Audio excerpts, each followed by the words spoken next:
మరో చోట ఏమంటాడు, శివుణ్ణి అంధక రిపుడు అంటారు. అంధకుడు అని ఒక రాక్షసుని సంహరించటం వల్ల అంధకారి లేక అంధకాసుర విరోధి అంధకరిపు. ఆయన మెడలో ఎప్పుడు ఎవరుంటారు? వాసుకి ఉంటాడు. ఆ వాసుకి పెళ్ళయింది, చాలా మంది భార్యలు ఉన్నారు. ఏం లాభం? ఎప్పుడు డ్యూటీలో ఉంటాడు ఆయన. దిక్మాల సాఫ్ట్వేర్ ఉద్యోగం అది. 24 hours డ్యూటీ. ఎప్పుడు శివుడి మెడలో ఉంటాడు. దాంతో భార్యలు ఒక చోట, ఈయనో చోట. ఒకరితో ఒకరికి పరిచయాలు లేవు, కనీసం ముఖాముఖాలు చూసుకోరు. పాములకి కామం ఎక్కువ. దాంతో ఈ ఆడ సర్పాలకి భర్త లేకపోవటం వల్ల, వియోగం వల్ల శరీరం వేడెక్కింది, మన్మథ తాపం పెరిగింది. ఈ తాపం తగ్గించుకోవాలంటే ఏం చేయాలి? భర్త దగ్గర ఉండాలి, ఏదో కౌగిలింత కావాలి. కానీ ఏం లాభం? భర్త గారు శివుడి మెడలో ఉంటాడు, వీళ్ళు చోట ఉంటారు. దాంతో వీటికి తాపం పుట్టింది. తాపం తగ్గాలంటే ఏం చేయాలి? చల్లదనం కలగాలి. ఈ చల్లదనం కోసం అవి భూలోకంలో మలయ పర్వతానికి వచ్చాయి. ఇప్పుడు మలేషియా అంటున్న చోటుకు వచ్చాయి. ఆ మలేషియాలో కర్పూరపు చెట్లు ఉన్నాయి, గంధపు చెట్లు ఉన్నాయి, యాలకుల తీగలున్నాయి. ఈ చెట్లకి ఈ యాలకుల తీగలకి చుట్టుకున్నాయి. ఈ యాలకుల వల్ల, కర్పూరపు పొడి వల్ల, గంధం వల్ల వాటి విరహతాపం తగ్గిందిట. అలా భర్తకి దూరం అవ్వడం వల్ల పుట్టిన విరహతాపాన్ని తగ్గించే, చల్లదనమిచ్చే పచ్చ కర్పూరపు చెట్లు, గంధపు చెట్లు, యాలకులు కలిగిన ఆ మలయ పర్వతం మీద ఉన్న విశేషములు ఆదిశేషుడు కూడా లెక్కించగలడా అంటే అసలు ఏం అద్భుతమైన భాష అండి. అంధకరిపు కంధరావాస వాసుకి వియోగ భవ దుర్వ్యథా భోగ భోగిని భోగ భాగ పరివేష్టిత పటీర విటపి వాటిక వెల్లత్తు ఏలా లత వలయంబగు మలయంబునంగల చలువుకు విలువయ్యేది. అక్కడున్న ఆ చల్లదనాన్ని ఎవడన్నా లెక్క కట్టగలడా? ఇలా చెప్పుకుంటూ పోతూ ఉంటే అద్భుతం. అసలు ఆ భాష, ఆ శైలి, అవన్నీ వింటూ ఉంటే ప్రపంచమంతా తీర్థయాత్రలు చేయాలనిపిస్తుంది అనమాట మనకి. ఆ రోజుల్లో మలయపర్వతం మంది, మలేషియా మంది, ఇప్పటికి కూడా అక్కడ పెద్ద కుమారస్వామి ఉంటాడు చూడండి. వీళ్ళు బాతు గుహలను ఉంటాయి, బాతు కేవ్స్. మా అమ్మాయి వెళ్ళినప్పుడు మా అమ్మాయిని సరదాగా అక్కడ ఎలాగనమాట, ఏదో అందరినీ బత్తు కేవ్స్, విజ్జు కేవ్స్, ఇలా రకరకాలుగా, చాచూ కేవ్స్, అది చాచూ కేవ్స్, ఇలాంటి కేవ్స్ ఉండేవి. మేమంతా చాలాసార్లు వెళ్ళి చూసి వచ్చాం అదృష్టవశాత్తు. బాబా ఇప్పటికీ వెళ్ళి చూడాలి జీవితంలో అన్నమాట. సింగపూర్, సింహపుర దేశం అది ఒకప్పుడు. కాంబోడియా అంటే కాంబోజ దేశం, అక్కడే గుర్రాలు స్పెషల్ అన్నమాట. కాంబోజ అశ్వములు అనేవారు. ఈ అరుణాచల మహాత్మ్యంలో కాంబోజ దేశం గురించి కూడా వస్తుంది. అదే కంబోడియా. ఓ 50 మందిని తీసుకెడదాం అనుకుంటున్నామే 2023లో, అదే కాంబోడియా అంటే ఇప్పుడు. కంపూచియా, కాంబోడియా అనేది కాంబోజ దేశం. దాన్ని సుదక్షిణుడని రాజు పరిపాలించేవాడు. ఈ సుదక్షిణుడు అర్జునుడి చేతిలో చచ్చిపోయాడు. వాడే ఒక అద్భుతమైన గుడి కట్టించాడు విష్ణుమూర్తికి. ఏం లాభం? ఓ రోజున యుద్ధానికి బయలుదేరేటప్పుడు ఆ దేవుడి యొక్క అనుగ్రహం లేకపోతే యుద్ధంలో జయం పొందలేమా అని ఆ ఆలయాన్ని చూడకుండా, శివాలయాన్ని, విష్ణువాలయాన్ని కట్టించి కూడా దర్శనం చేసుకోకుండా అహంకరించి యుద్ధానికి వచ్చాడు. కౌరవుల వైపు చేరాడు. అర్జునుడి చేతిలో ఒక్క బాణం దెబ్బకి తెచ్చాడు. మహాభారతంలో ద్రోణపురంలో కాంబోజ దేశపు రాజు సుదక్షిణుడిని కీలు విరగొట్టిన యంత్రంలా పడగొట్టాడు అర్జునుడు అని ఉంటుంది. ఇలా ఎన్ని దేశాలు ఉండి మనకి ఇండోనేషియా మనది. ఇవాళ మనం పిలుస్తున్న పర్షియా దేశం ఉందే అంటే ఇరాన్, అది మనదే ఒకప్పుడు. ఆ దేశాన్ని ఎంతో మంది మహారాజులు పరిపాలించారు. మద్రదేశం అంటే మ్యాడ్రిడ్, స్పెయిన్ రాజధాని మ్యాడ్రిడ్ అంటే ఆ రోజుల్లో మద్రదేశం అంటే శల్యుడు పరిపాలించాడు దాన్ని. ఇంకో రహస్యం తెలుసా? ఆ మద్రదేశం నుంచి వచ్చినటువంటి మాద్రి కూడా ఇదిగో లక్షణ అని కృష్ణుడి భార్యలో ఒక ఆవిడ ఉంది 8 మందిలో. ఆ లక్షణ మద్రదేశపు రాజు గారి కూతురే కృష్ణుడి భార్య. అందువల్ల పరమ పవిత్రమైన ఈ తీర్థయాత్రలన్నీ చూసి తీరాలి. సరే, ఇదంతా పక్కన పెడితే నెవళ్ళు, పాములు కలిసి ఆ కొండ మీద తిరుగుతున్నాయి. ఎత్ర ఆకు మార్జారై, ఆకు అంటే ఏమిటి? ఎలుక. ఆకువాహనాయ నమః అని విఘ్నేశ్వరుడికి ఒక ప్రత్యేకమైన పేరు లేదు మరి. ఆకు అంటే మోషకము, ఎలక. పిల్లి, ఈ రెండు కలిసి ఉంటున్నాయి. ఎలక పిల్లి కలిసి ఉన్నాయి. అమ్మ బాబోయ్, ఎలక కనపడితే పిల్లి లటుక్కుని తింటుంది. ఎంత ఇష్టమో తెలుసా పిల్లులకి? ఎలకంటే చాలా ఇష్టం అండి బాబు. నాకు కట్టు పొంగలంటే ఇష్టంలాగా, నాకు చక్కెర పొంగలంటే ఇష్టంలాగా, నాకంటే ఇక్కడ మీకు నాకేది ఇష్టం లేదులండి. ఇందులో కొంతమంది కాకరకాయ కూడా ఇష్టపడతారు. వాళ్ళ బతుకు ఏమిటది విచిత్రం. సరే, మొత్తం మీద ఏదైతేనే ఒక్కొక్కడికి ఒక్కో ఇష్టం ఉంటుంది. అలాగా పిల్లులకి ఈ ప్రపంచంలో ఎలక మీద ఉన్నంత రుచికి దేనికి ఉండదు. ఎలకంటే వాడికి పరమ ప్రాణం అన్నట్టు, అమృతం కంటే ఎక్కువ. తాగుబోతు వాడు వ్యసనం విడిచిపెట్టి తాగడం మానగలడు, తిండి తినేవాడు అది మానగలడు, నిత్యం కోడి పకోడి తినేవాడు కూడా కోడిని మానగలడేమో కానీ ఎలుక కనపడితే మాత్రం పిల్లి తినకుండా వదలలేదు, పొమ్మన్నారంతే. మీలాంటి వాళ్ళు 500 కట్టలు కూడా వదిలేచ్చేమో, 500 రూపాయల కట్లైనా పర్వాలేదు అని వదులుతారేమో, కానీ ఎలక కనబడితే పిల్లి లటుక్కునలా పట్టుకుని ఆహా అని ఎంజాయ్ చేస్తూ ఆస్వాదిస్తూ తింటుంది. మంచి గారి, మంచి బూరి, వీటన్నిటికంటే కూడా భారీగా ఉంటుంది ఈ ఎలక. అటువంటిది ఎలక పిల్లి కలిసి తిరుగుతున్నాయి అక్కడ. సౌహృదం శ్రితం, ఒకదాన్నొకటి శ్రితం ఆశ్రయించుకున్నాయి. ఎలాగా? సౌహృదం, మంచి మనస్సుతో విరోధం విడిచి కలిసిమెలుసున్నాయి అక్కడ. దాంతో పార్వతికి ఆశ్చర్యం కలిగింది. ఈ స్థలమే నా తపస్సుకి పనికి వచ్చే స్థలం అనుకున్నది. అక్కడ ఒక ఆయన కూర్చుని తపస్సు చేస్తున్నాడు. ఆయన బక్క చిక్కిపోయి ఎండిపోయినట్టుగా ఉన్నాడు. కానీ ఆయన శరీరం నుంచి మహాకాంతి బయటకు వస్తున్నది. ఆయన తెల్లగా ఉన్నాడు, జటాజూటాలు ధరించాడు, పెద్ద పెద్ద శ్మశ్రువులు మేసాలు ఉన్నాయి, గెడ్డం ఉన్నది. అటువంటి ఆయన దగ్గరికి వెళ్ళి పార్వతీమాత కస్త్వం అన్నది. కహ త్వం, నీవెవడవు? అప్పుడు ఆయన 2 చేతులు జోడించి, అమ్మా ఇన్నాళ్లు తపస్సు చేశాను, ఆ తపఫలితంగా నీ దర్శనం అయ్యిందా? జగన్మాత పార్వతీదేవి నా కోసం ఇక్కడికి దిగొచ్చింది, నా పూర్వజన్మ సుకృతం అని కన్నీళ్లు పెట్టుకుని ఆనందంతో పొంగిపోయి కాళ్ళ మీద పడిపోయాడు. నిజంగా ఎన్నేళ్లు తపస్సు చేస్తే అమ్మవారి దర్శనం అవుతుంది? అమ్మవారి దర్శనం పక్కన పెట్టండి, ఆమె కాలి కింద ఉన్న ఎంత దుమ్ము దొరికితే చాలు, ఆ దుమ్ము శిరస్సున వేసుకుందాం, మా జీవితం ధన్యమవుతుందని ఎంతో మంది ఆ తల్లి కోసం ఎదురు చూస్తారు. కానీ ఆవిడ పాదధూళి కూడా దొరకదు మనకి. అటువంటిది ఆవిడ స్వయంగా తపస్సు చేసుకుంటున్న బక్క చిక్కిన డొక్కలెండిన ఋషికి దర్శనమిచ్చింది. అందుకే అతడు ఆనందంతో కన్నీళ్లు పెట్టుకుని, మాతా నన్ను గౌతముడు అంటారు, మీ దంపతుల దర్శనం కోసం ఇక్కడ తపస్సు చేసుకుంటున్నాను. నీకు తెలియందేముంది, అరుణాచలంలో ఈ ప్రాంతం చాలా గొప్ప ప్రాంతం, ఇది రహస్య గుహ. ఈ గుహలో నీ కుమారుడు స్కందుడు కూడా తపస్సు చేశాడు. ఇప్పుడు రమణ మహర్షి ఆశ్రమం ఉన్న స్థలం అదే. భగవాన్ రమణ మహర్షి అక్కడ తపస్సు చేశారే, ఆ రమణాశ్రమం ఉన్న స్థలం అది. ఈ స్థలంలో శరీరముతో శాశ్వతముగా కైలాసం పొందడం కోసమని నేను కఠోర దీక్షతో నిష్ఠతో ఓం నమః శివాయ అనే పంచాక్షరీ మంత్రం జపం చేసుకుంటూ తపస్సు చేస్తున్నాను. నా అదృష్టం, నువ్వు దర్శనమిచ్చావు, ఇక నా తపస్సు ఫలించినట్టే అన్నాడు. ఓహో, అయితే ఈ స్థలం గొప్పదనమాట. ఏది వీడికి తెలియనట్టుగా. ఓహో, మా కుమారస్వామి ఇక్కడే ఉన్నాడా?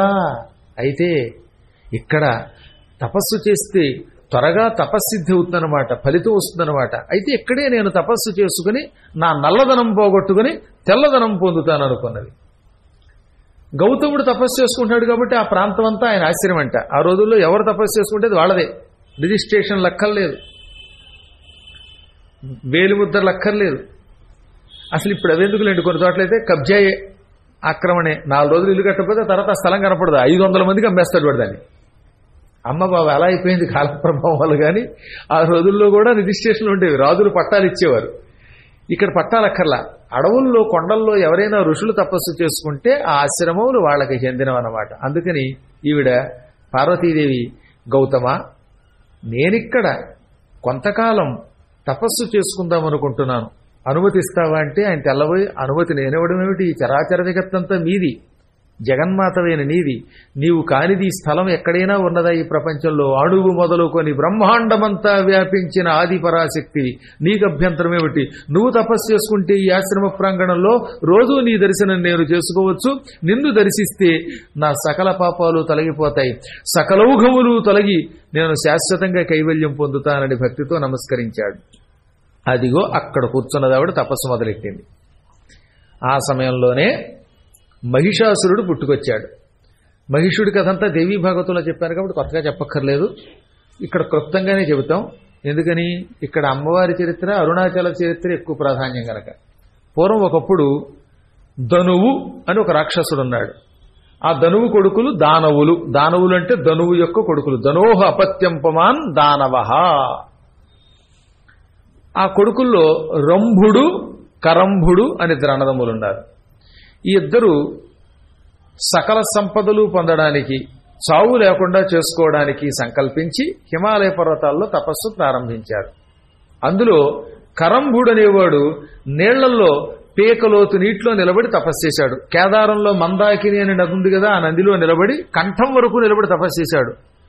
అసలు ఎవడైనా అందులో 2 నిమిషాలు స్నానం చేస్తే వాడి శరీరం స్తంభించిపోయి ఆ తర్వాత వాడు ఉండడిక. అందుకే వాళ్ళని రాక్షసులు అన్నారు. ఈ దిక్కుమాలవాడు అందులో కూర్చుని ఏకదాటిని తపస్సు చేస్తున్నట్ట.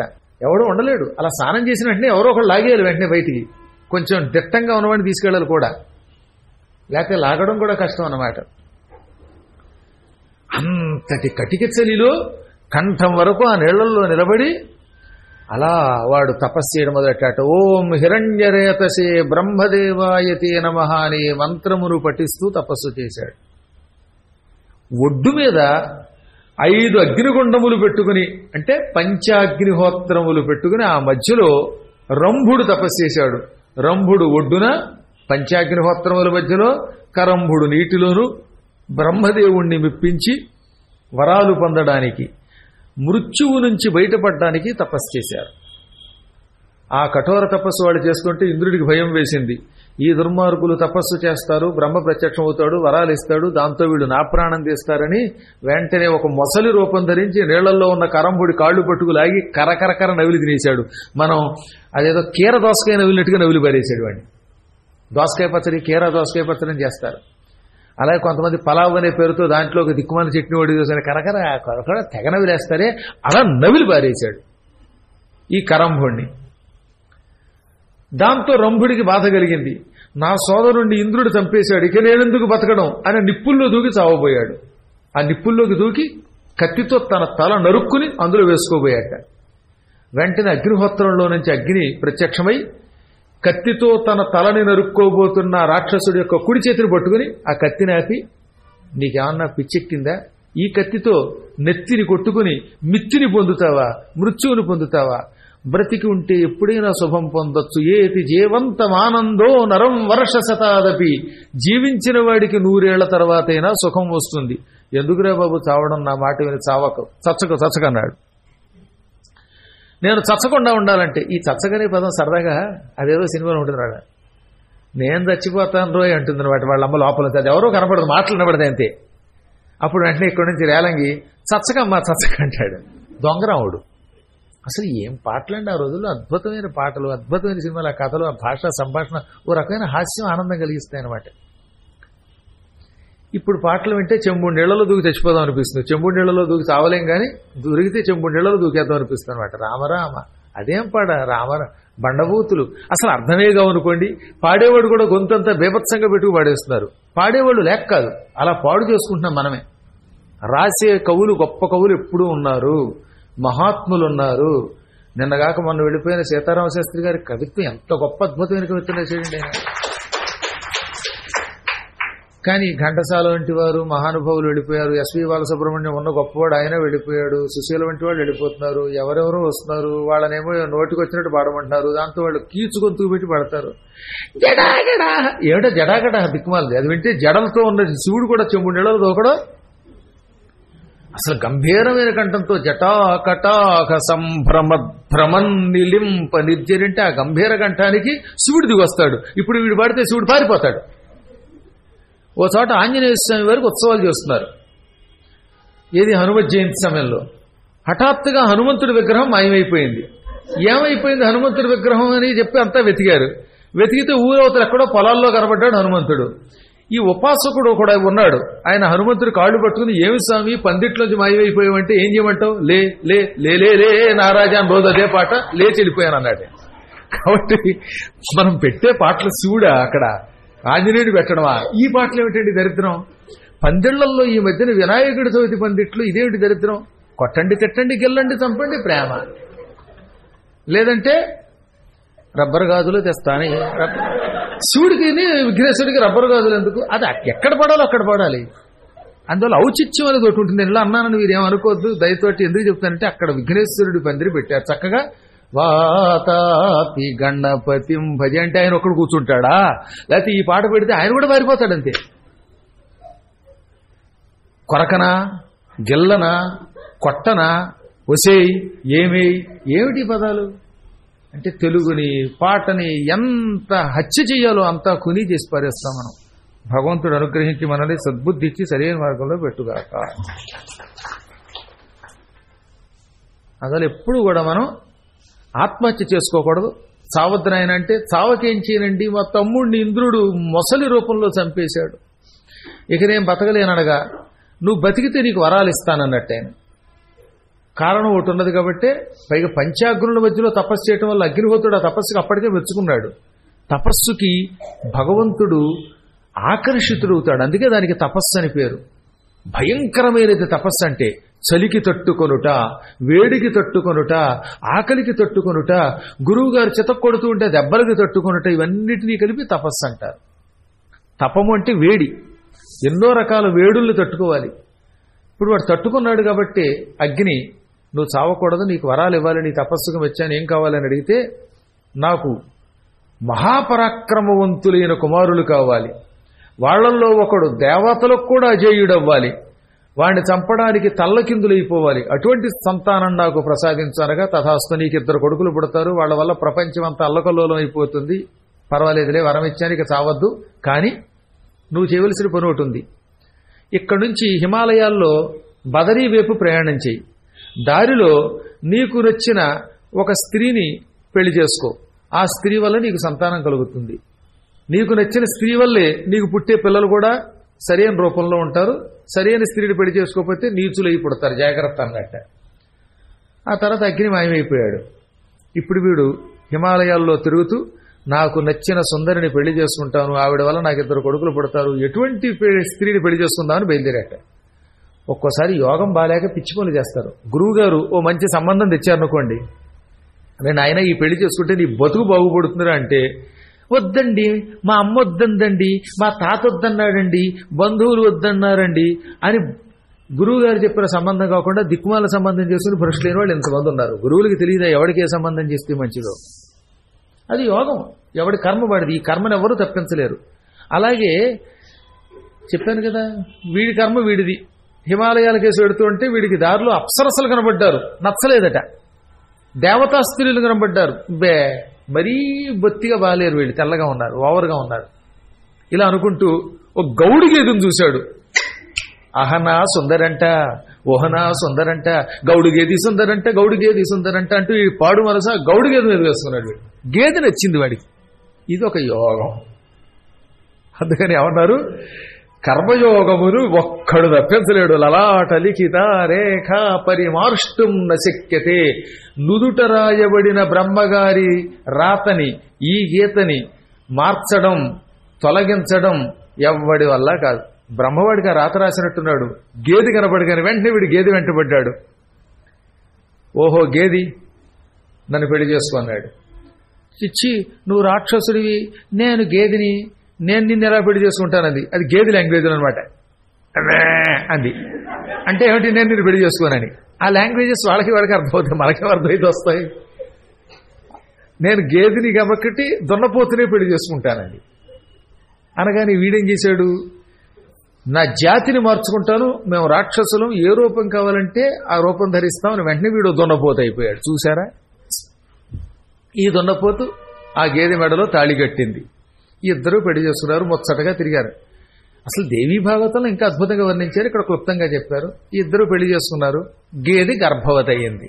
ఇక ఈ గేదెను వదలలేకపోయేటవాడు, ఎక్కడికైనా కూడా పడి వెళ్ళిపోయాడు అన్నవాడు, అంత ప్రేమ అనమాట. అంటే అప్పటి నుంచి ఏమన్నారు, తా వలచింది రంభ అన్నారు, తా మునిగిందే గంగ అన్నారు. ఈ ప్రేమ ఎప్పుడు ఎవరి మధ్యలో ఎలా పొట్టమరిస్తుందో చెప్పలేం, అదొక విచిత్రం. అసలు ఒక్క క్షణం విడిచిపెట్టేవాడు కదట. అది గడ్డి వేస్తున్నా కూడా ఉండేవాడు, అది పడుకున్నా కూడా ఉండేవాడు. వెర్రి మహాభయంకరమైన వ్యామోహం అది. ఈ వ్యామోహమే జీవులను పతనావస్థకి తీసుకెడుతుంది. మనం పురాణాల్లో విన్నాం, ఊర్వశి వెంటపడి భ్రష్టుడైపోయాడు పురూరవుడు. సుందరి అనే ఆవిడ వెంటపడి భ్రష్టుడైపోయాడు నందుడు. అంటే బుద్ధుడికి నందుడు అనే తమ్ముడు ఉండేవాడు, గౌతమ బుద్ధుడికి సవతి సోదరుడు, అతన్ని నందుడు అంటారు. వాడికి సుందరి అంటే పిచ్చ. ఆ ఇద్దరిని సన్యాస దీక్షలోకి లాక్కొచ్చాడు బుద్ధుడు. అందుకే సౌందరనందం అనే కావ్యాన్ని పెంగళీ కాటూరు కవులు రాశారు. ఇలా చాలా అద్భుతమైన విచిత్రమైన ప్రాణులు చాలా మంది ఉన్నారు ఈ లోకంలో. ఒక్క క్షణం కూడా స్త్రీని విడిచిపెట్టకుండా, భార్యను విడిచిపెట్టకుండా ఉండే ఒక గొప్ప ప్రేమ, ఆశ్చర్యకరమైన ప్రేమ అన్నమాట. వాళ్ళు వీళ్ళు అంటారు ఏంటండి? పూర్వం పితృదేవతల వంశంలో పుట్టినటువంటి రురువు అని ఒకడున్నాడు. ప్రమద్వరని పెళ్లి చేసుకున్నాడు కదా. ప్రమద్వరని పాము కాటేస్తే చచ్చిపోతే తన ఆయువులో సగం ఇచ్చాడు. ఇచ్చి చచ్చిపోయినావండి మళ్ళీ బతికించుకుని ఆ ఇద్దరు పెళ్లి చేసుకున్నారు. అందుకే ప్రమద్వర రురువుల యొక్క కళ్యాణ ఘట్టం భారతంలో చాలా గొప్పదన్నమాట. రురువు ఒక గొప్ప ఋషి. ప్రమద్వర అని ఒక సుందరిని పెళ్లి చేసుకుందాం అనుకుంటే ఇంతలో ఆ సుందరిని ఒక పాము కాటేసింది, చచ్చిపోయింది ఆవిడ. నేను ఆవిడని పెళ్లి చేసుకోకపోతే ఉండను అని తన తపశ్శక్తితో మృత్యుదేవతను పిలిచాడు ఏకంగా. అప్పుడు మృత్యు వచ్చాడు. నాయన, చచ్చిన వాళ్ళని బతికించలేం, కాకపోతే నీ తపశ్శక్తి గొప్పది కాబట్టి నీకు వరం ఇస్తున్నాం. నువ్వు నీ ఆయువులో సగం గనక ధారపోస్తే నీ భార్య బతుకుతుంది, ఆవిడ పెళ్లి చేసుకోవచ్చు అనగా అప్పుడు ఆయన నా ఆయువు ఎంత అన్నాడు. నీకు 51,000 సంవత్సరాల ఆయువు ఉంది అన్నాడు మృత్యుదేవత. అయితే ఇందులో సగాన్ని తీసుకెళ్లి మా ఆవిడకి ఇచ్చేస్తున్నాను అన్నాడు. వెంటనే ఆవిడ బతికింది. ఇద్దరు తింగురంగా తిరిగారు. అప్పుడు ఈ రురువు కోపం వచ్చి నా భార్యని చంపిన ఆయువులో సగం పోగొట్టిన ఈ పావుల్ని చంపేస్తానని కనిపించిన పావులలో పొడి చంపేసేవాట. ఓ గుణపం పుచ్చుకుని. పావులు ఏం చేయలేవు, ఎందుకంటే ఈయన తపస్సేది. అలా కొన్ని 100 పావులు చంపాడు. అదో పెద్ద కథ అనుకోండి. ఈ కథని జనమేజయుడికి మహానుభావుడు ఎవరు వైశంపాయనుడి యొక్క శిష్యుడు ఉదంకుడు అనేవాడు చెప్పాడు. చాలా గొప్పవాడు ఉదంకుడు. ఉదంకుడు పైలుడి యొక్క శిష్యుడే కాక, పౌష్యుడి యొక్క శిష్యుడే కాక, వైశంపాయనుడికి మిత్రుడు కూడా. చాలా గొప్పవాడే. సరే, ఇదంతా మనం పక్కన పెడదాం. ఎందుకు చెప్తానంటే ఈ వ్యామోహంతో కూడా తిరిగేవాడు. ఇది ఇలా ఉండగా ఒక రోజున ఆ హిమాలయాల్లో తిరిగి ఓ దున్నపోతు, కొత్త దున్నపోతు చూసింది. ఆ దున్నపోతు కూడా ఈ గేదె మీద వెంటబడింది వ్యామోహంతో. బాబోయ్ అని అరిచింది ఈ గేదె. గేదెల్లో కూడా పతివ్రతలు ఉంటారు. అందుకని ఈ పరాయి పురుషుడు అయినటువంటి ఈ దున్నపోతున వెంటబడుతోంది రక్షించమనగానే ఈ రంభుడు దున్నపోతు రూపంలో ఉన్నవాడు ఈ కొత్త దున్నపోతుతో తగాదపడ్డాడు. కొత్త దున్నపోతు కొంచెం స్ట్రాంగు. అది వీడి కొమ్ములతో పొడి చంపేసింది. చంపి ఇప్పుడు ఈ గేదె వెంటపడింది. దాంతో ఇది రక్షించండి, రక్షించండి, నా భర్తని చంపినటువంటి ఈ దున్నపోతు నా వెంటబడుతున్నది అనగానే అక్కడ ఉన్న యక్షులు గంధర్వులు వచ్చి బాణాలతో ఈ కొత్త దున్నపోతుని చంపారు. అప్పుడు ఈ దున్నపోతు చచ్చిపోయినా, తన భర్త చచ్చిపోయినా, గౌడుగేద రూపంలో ఉన్నటువంటి ఈ సుందరి ఏడుస్తూ మీరు నన్ను రక్షించారు, అయితేనేం నా భర్త కూడా పోయాడు, భర్త లేనిదే ఇక నేను బతకలేను, నేను చచ్చిపోతాను అని అగ్నిగుండం వ్రేల్చుకుని అందులో దూకబోయింది.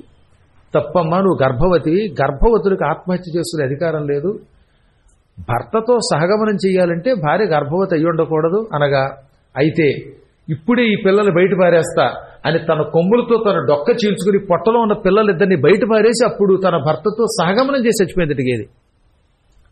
ఆ కడుపు నుంచి బయటకు వచ్చిన వాళ్ళలో ఒకడు రక్తబీజుడు. వాడి శరీరం నుంచి ఒక రక్తపు బిందువు కింద పడితే ఇంకో రక్తబీజుడు పడతాడు. వాడు శుంభుల దగ్గరికి పోయాడు. ఇదిగో రెండో వాడే మహిషాసురుడు. మహిషి యొక్క కుమారుడు, మహిషము యొక్క కుమారుడు కాబట్టి అతడు మహిషాసురుడు. వాడికి స్త్రీ చేతిలో తప్ప చావు లేకుండా బ్రహ్మగారు వరం ఇచ్చాడు. వాడు సరిగ్గా ఈ పార్వతి తపస్సు చేసుకుంటున్న రోజుల్లో పుట్టి పార్వతీదేవి తపస్సుని పాడు చేయడానికి సంకల్పించాడు. అప్పుడే అమ్మవారు దుర్గాదేవిని పిలిచి, అమ్మ దుర్గామాత, నువ్వు ఆదిపరాశక్తివి, దేవతలు నిన్ను ఎలాగో ప్రార్థించారు, నువ్వు మహిషాసురుణ్ణి చంపి నా దగ్గరికి ఈ మహిషాసురుడు రాకుండా నా తపస్సు పాడు కాకుండా చూడన్నదట. అప్పుడు అమ్మవారు దేవతల ప్రార్థన అంగీకరించి మహిషాసురుడి మీదకి దండయాత్రకి వెళ్ళింది. ఈ కథ అంతా దేవి భాగవతంలో వస్తుంది. ఘోర యుద్ధం జరిగింది అమ్మవారికి మహిషాసురుడికి కూడా, దుర్గాదేవికి. ఈ జగన్మాత వాడిని చంపడానికి చాలా రూపాలు ధరించింది. అదంతా పెద్ద కథ అనుకోండి. చివరికి వాడి తలని కత్తితో నరికి అవతల పారేసింది. వాడు చచ్చాడు. చావగానే వాడు మరణించినంత వరకే దేవి భాగవతంలో ఉంటుంది, కానీ ఆ తర్వాత జరిగిన కథ ఇప్పుడు ఈ అరుణాచల మహాత్మ్యం. వాడి తలకాయ వచ్చి వాడి చేతికి అతుక్కుపోయిందిట. ఏ చేతికి పైగా? ఎడమ చేతికి అతుక్కున్నది. కుడి చేతిలో కత్తి పుచ్చుకుని వాడి తల నరగ్గానే ఈ తల వచ్చి ఎడమ చేతికి అతుక్కున్నది. కారణం ఏమిటో తెలుసా? మహిషాసురుడు చచ్చిపోవడానికి కొద్ది రోజుల ముందు శుక్రాచార్యుల వారు అతనికి ఒక లింగం ఇచ్చాడు. అద్భుతమైనటువంటి ఒక బాణలింగమును పానవట్టంతో పాటు తయారు చేసి ఒక గొలుసులో పెట్టి మెడలో వేశాడు. నాయనా ఈ లింగం ఉండగా ఎవరు నిన్నంత తేలిగ్గా చంపరో, నిన్ను చంపితే అవతల వాళ్ళకి పాపం చుట్టుకుంటుందని చెప్పి శుక్రుడు మెడలో వేశాట. ఈ లింగం ఉండడం వల్ల వాడి మెడలో వాడి తల నరకగానే అది వచ్చి అమ్మవారి చేతికి అతుక్కుపోయింది. ఒక చేత్తో కత్తి, నెత్తురోడుతున్న కత్తి పుచ్చుకొని మరో చేత్తో అతుక్కుపోయిన తలతో జగన్మాత దుర్గామాత 8 భుజములతో సింహవాహనం మీద ఎక్కి పార్వతీదేవి తపస్సు చేసుకుంటున్నటువంటి అరుణాచలం దగ్గరకు వచ్చింది. పార్వతి, నీ కోరిక మీద నీ ఆశ్రమానికి మహిషాసురుడు రాకుండా చేశాను. దేవతల ప్రార్థనతో వాళ్ళ శక్తులు, వాళ్ళ శరీరాల్లో ఉన్న తేజస్సంతా సేకరించాను. సింహవాహనం మీద ఎక్కి పరమక్రూరుడైన మహిషాసురుడితో యుద్ధం చేశాను. వాడు నన్ను పెళ్లి చేసుకుంటానంటే చిరునవ్వు నవ్వాను. నన్ను భరించే శక్తి కామేశ్వరుడికి తప్ప మరెవరికీ లేదురా మూర్ఖుడా అన్నాను. వాడు చాలా కబుర్లు చెప్పాడు. అయినా వాడిని నరికి పారవేశాను. కానీ నరికాను కానీ ఇప్పుడు తలకాయ వచ్చి చేతికి అతుక్కుంది. ఇదో పెద్ద చిక్కు, నన్నేం చేయమంటావన్నది. పార్వతి ఇప్పుడు ఒక చిన్న నవ్వు నవ్వింది. మంద హాసం, చిన్న నవ్వు అన్నమాట, పెద్ద నవ్వు కాదు. అప్పుడప్పుడు మన వాళ్ళు జోకు వేసినప్పుడు వికటాట్టహాసం చేసి పక్క వాళ్ళని బాధి నవ్వుతారు. కొందరికి ఆనందం వచ్చిందా పక్క వాళ్ళ తొడలు పగిలిపోయినట్టే. అదో ఆనందం రావచ్చు కానీ పక్కవాడు బాధేయకండి, ఇక వీటి మీద బాధేస్తారనమాట. ఆ మధ్యన ఒక ఆయన కోర్టులో కేసు వేశాడు, మా ఆవిడికి నాకు విడాకులు ఇప్పించండి అని. ఎందుకుట? మీ ఆవిడ ఏమన్నా అన్నం పెట్టట్లేదా? అబ్బాయి చాలా బాగా పెడుతుందండి, ఆవిడకి నేనంటే ఇష్టం అండి. పోనీ పిల్లలు లేరా మీకు? ఉన్నారండి. పోనీ ఆవిడ దగ్గర డబ్బు లేదా? ఉంది. మరి ఎందుకు? ఆవిడకి ఆనందం వచ్చినప్పుడు నేను బతకలేకపోతున్నానండి, ఆవిడకి నవ్వు వచ్చిందంటే నా వీపు మీద దబదబదబ బాధేస్తుంది, నా వెన్నంతా విరిగిపోతుంది, నేను కాపురం చేయలేను అన్నట్ట. ఇది గొడవ. కాబట్టి ఎప్పుడైనా మీకు కనుక ఆనందం కలిగితే భర్తలు భార్యల వీపులు పగలగొట్టకండి, వాళ్ళ తొడలు ఇలా బాధేసిన అవ్వకండి. అలాగే భార్యలు కూడా భర్తని బాధేయకండి. ఎవడి ఆనందం వాళ్లే అనుభవించండి. అంతగా కావాలంటే మిమ్మల్ని మీరు ఇలా బాదుకోండి, ఎవరి తొడలు వాళ్లే, గొడవ ఉండదు. అప్పుడు తొడలు ఎర్రగా కందిపోతాయి. అంతలా నవ్వకూడదు, అది వికటాట్టహాసం. అతిహాసం, హాసం, మందహాసం, సుందరహాసం, ఇలా హాసాల్లో కూడా చాలా రకాలు ఉన్నాయి. అతిహాసం కొంచెం ప్రమాదం. ఎప్పుడు కూడా చిరునవ్వు చాలా బాగుంటుందిట. అందుకే ఎక్కడైనా సరే మందస్మిత ప్రభాపూరమజ్జత్కామేశమానస, మందస్మిత చిన్న నవ్వుతో, చిరునవ్వుతో అమ్మవారు కనబడుతుంది. ఆ చిరునవ్వు ఎటువంటిది? కాంతివంతమైనది. మందస్మిత ప్రభ, చిరునవ్వు అనే కాంతితో పూర నింపబడిన కామేశ మానస, కామేశ్వరుడు యొక్క మనస్సు కలిగినది. ఎలాగా? మజ్జత్, పైగా నింపబడిన. అంటే ఆవిడ నవ్వితే ఆ నవ్వే ఒక కాంతి, ఆ కాంతిలో మొత్తం కామేశ్వరుడు మునిగిపోయాట. అసలు నవ్వితేనే అంత కాంతి వచ్చి ఆ కాంతిలో కనబడకుండా పోయాడు అనమాట. మీరు చూడండి, పెద్ద ఫ్లాష్ లైట్ వేస్తే ఆ ఎదురుగుండా ఉన్నవాళ్ళు మనకు కనబడరు. ఇక ఒక వ్యక్తి మీద బాగా లైటింగ్ పడిపోతే ఆ లైటింగ్ లో ఉన్నవాడు ఓవర్ లైటింగ్ వల్ల మనకి స్పష్టంగా కనబడ్డాడు. అంటే కాంతిలో మునిగిపోయాడు. అమ్మవారి చిరునవ్వు కాంతి చేత ముంచబడినటువంటి కామేశ్వరుడి యొక్క మనస్సు కలదట. అంటే ఆ చిరునవ్వు ఎంత గొప్ప కాంతి, ఆ కాంతిలో ఆ కామేశ్వరుడు ఎంత ఆనందం పొందుతూ మునిగిపోయాడో ఆలోచించండి. చూసారా? కాబట్టి చిరునవ్వే గొప్పది అసలు. అలా చిరునవ్వు నవ్వి పార్వతీదేవి, జగన్మాతవి, మా అందరికీ మూలమైన ఆదిశక్తివి, నీకు నేనేం చెప్పాలి అమ్మా? అయినా నువ్వు అడిగావు కాబట్టి చెబుతున్నాను. ఈశ్వరలింగం మెడలో ఉన్నవాడిని చంపకూడదని శాస్త్రం. శివలింగం మెడలో ఉన్న, రుద్రాక్ష మెడలో ఉన్న అటువంటి వాడిని చంపితే మహాపాపంట. రుద్రాక్ష, తులసి, సాలగ్రామం, శివలింగం ఇటువంటివి శరీరం మీద ధరించిన వాణ్ణి సంహరించడం ఘోర పాపంతో సమానం. కానీ అవతలవాడు ఇవి ధరించి కూడా పాపాలు చేస్తే అప్పుడు వాడిని చంపాల్సి వస్తుంది. చంపితే అది పాపమవుతుంది. ఈ పాపమునకు ప్రాయశ్చిత్తం చేసుకోవాలి. ఇది పరమ పవిత్రమైన అరుణాచలం. ఇక్కడ నువ్వు ఒక సరస్సుని సృష్టించు, ఆ సరస్సులో స్నానం చెయ్యి. అప్పుడు ఈ లింగం ఇక్కడ పడిపోతుంది, పుర్రె కింద పడిపోతుంది. లోకశ్రేయస్సు కోసం ఈ పని చేయవమ్మా అనగానే ఆవిడ చిరునవ్వు నవ్వింది.